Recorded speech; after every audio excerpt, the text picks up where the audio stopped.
조명이 뜨겁게 가슴을 두드리던 밤, 한 남자가 무대에서 내려와 예능판 한복판으로 걸어 들어왔다. 트로트의 감성과 고막을 간지리던 진심을 주머니에 넣은 채 그는 뜻밖의 무기로 시청자들의 마음을 노크했다. 순수함. 그리고 순수함 뒤에 숨어있던 엉뚱함. 카메라가 돌아가자 그는 망설임 없이 웃고 엉겁결에 땀을 닦고 느닷없이 코를 찡긋했다.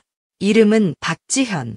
누군가는 그를 트로트 신예라고 부르고 또 다른 누군가는 예능이 찾던 얼굴이라고 부른다. 하지만 오늘 우리가 이야기하고 싶은 것은 무대도 예능감도 아니다. 모두가 속으로만 되뇌던 그 질문, 바로 사랑의 이야기다. 박지현, 얼마나 많은 여자를 사랑했을까? 그리고 왜 그렇게 크게 싸우고 헤어졌을까? 그의 고백은 우연처럼 찾아왔다. 격에 없는 농담이 오가고 베테랑들의 장난기가 테이블을 타고 번질 때 그는 조용히 한 문장을 꺼냈다. 술을 거의 안 마시고 이성 문제도 없다. 싸움도 싫어서 웬만하면 양보한다. 바른 생활 교과서 같은 대답에 스튜디오가 잠깐 멈춘 듯 보였다. 그런데 다음 순간 그의 얼굴에 번지는 미소가 또 하나의 문을 열었다.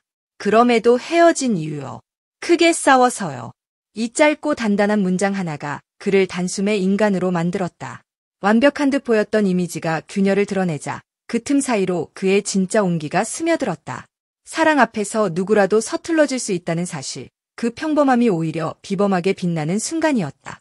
사람들은 사랑을 숫자로 기억하려 든다. 몇 번 사랑했는가, 얼마나 길었는가, 누가 먼저 시작했고 누가 먼저 끝냈는가. 하지만 그의 표정은 숫자를 거부한다. 땀방울이 코끝에 맺힐 정도로 긴장하던 그 시간, 그는 연애 이야기라는 생방송보다도 더 생생한 진실을 보여주었다. 사랑은 횟수가 아니라 순간의 무게로 남는 것이라는 진실. 어쩌면 그가 사랑한 횟수는 그가 웃을 때의 눈꼬리에서, 조심스레 말끝을 흐리던 호흡에서, 귤을 까주며 상대를 챙기던 손끝에서 이미 다 들켜버린 것인지 모른다. 숫자는 비밀이지만 마음은 이미 자막처럼 화면 아래를 지나가고 있었다. 그리고 예능은 그의 긴장을 용감하게 확대했다. 스튜디오의 불빛이 장난기 어린 질문들을 불러 모으자 그는 피하지 않았다. 스킨십만 하면 상대가 나를 좋아한다고 생각하느냐는 질문에 얌전히 손을 들었다가 농담 한마디에 머쓱한 미소로 다시 숨을 고른다. 이때의 그의 모습은 연애 교과서의 정답이 아니라 낙서 같은 오답에 가깝다. 그러나 그 낙서가 묘하게 귀엽다. 지우개로 쓱쓱 지워도 흔적이 남는, 그래서 더 오래 기억되는 낙서. 시청자들은 이 낙서를 마음속 첫 장에 붙여두었다. 이름을 적고 하트를 그려 넣는 것처럼. 결정적 장면은 이른바 플러팅 3종 세트였다. 귤 까주기, 코 찡긋, 그리고 입술 쓸기. 무기가 너무 귀여워서 위험할 정도였다. 귤을 까며 건네는 손길은 사소하지만 정확했고, 코를 찡긋하는 표정은 귀엽지만 어딘가 엉성했다. 입술을 스치듯 쓸어내리는 동작은 로맨스의 한 장면 같았으나 너무 세게 쓸어내려 결국 스스로 폭로한 우픈 비하인드까지 이어졌다. 이 모든 과정이 마치 한 편의 즉흥극 같았다. 대본 없이 튀어나온 즉석의 감정, 계획 없이 터져나온 본심. 그는 계산된 매력 대신 망가짐을 택했고 그 순간 허당이라는 별명은 칭찬이 되었다. 완벽 대신 솔직을 선택한 사람에게만 허락되는 호감. 그런데 왜 헤어졌을까라는 질문으로 돌아가 보면 그의 대답 속에는 묘한 울림이 있다.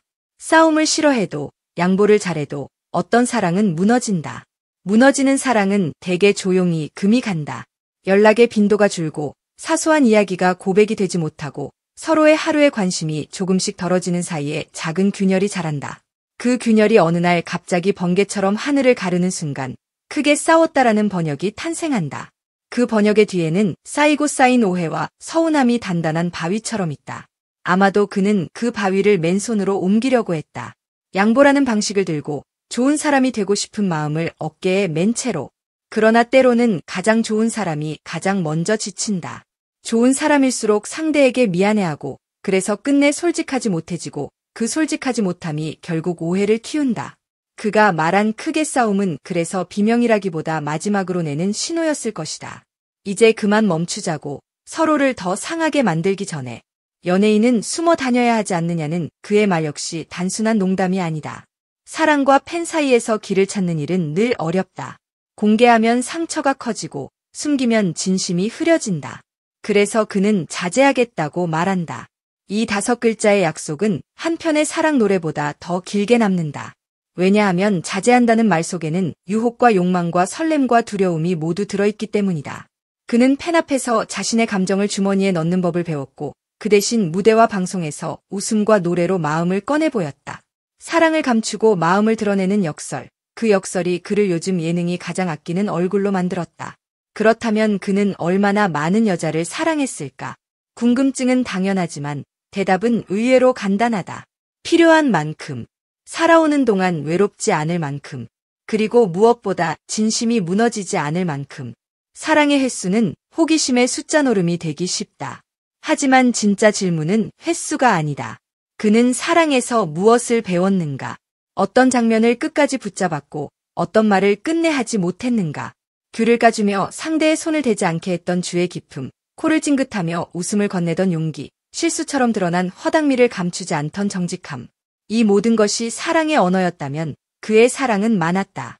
그의 마음은 넓었다. 다만 그 넓음이 때로는 스스로를 피곤하게 만들었을지 모른다. 넓은 마음은 많은 것을 품지만 그만큼 자주 젖는다. 비에 젖듯 오해에 젖고 기대에 젖고 그리움에 젖는다. 예능에서의 박지현은 늘 그 젖은 마음을 닦아내며 웃는 사람처럼 보인다. 베테랑들과 어깨를 나란히 하면서도 주눅들지 않고 필요할 때는 엉뚱한 한 방으로 판을 뒤집는다. 그러나 웃음이 멈추면 여전히 그에게는 질문이 남는다. 다음 사랑이 온다면 그는 덜 양보할 수 있을까? 상대가 기뻐하는 것뿐 아니라 본인이 원하는 것을 더 크게 말할 수 있을까? 싸움이 싫어서 물러서는 대신 상처가 나지 않도록 규칙을 정하고 다투더라도 금방 손을 잡는 법을 배울 수 있을까? 이 질문들은 그에게만 던져지지 않는다. 시청자 모두의 밥머리맡에 내려앉는다. 그래서 그의 이야기는 개인의 연애담을 넘어 우리 모두의 성장일기가 된다. 한편으로 그의 예능감은 사랑의 후일담 같다. 어색한 순간을 유머로 건너뛰는 재능, 실수를 서사로 바꾸는 기술, 그리고 무엇보다 자기 자신을 웃음의 재료로 내놓는 태도. 사랑에 실패해본 사람만이 갖는 여유가 예능에서 빛난다. 망가짐을 두려워하지 않는 사람만이 끝내 매력을 얻는다. 추성훈과 남윤수 같은 강한 캐릭터 사이에서도 그는 과하지 않게 눈에 띈다. 탁재훈, 김준호, 이상민 같은 베테랑들과 호흡하면서도 그는 자신만의 타이밍으로 웃음을 만든다. 누군가가 띄워준 공을 기다리는 대신 스스로 낮게 던져서 모두가 치기 쉬운 볼을 만든다. 이 배려의 기술이야말로 그가 사랑에서 배웠던 바로 그것, 양보의 또 다른 얼굴이다. 사랑에서는 때로 자신을 지치게 했던 양보가 예능에서는 모두를 편하게 만드는 리듬이 된다. 같은 마음으로 다른 결과를 만든 셈이다. 그리고 다시 크게 싸우고 헤어졌다는 그 순간으로 돌아가 보자. 사람들은 흔히 이별의 클라이맥스를 궁금해한다. 마지막 대화, 마지막 말, 마지막 표정.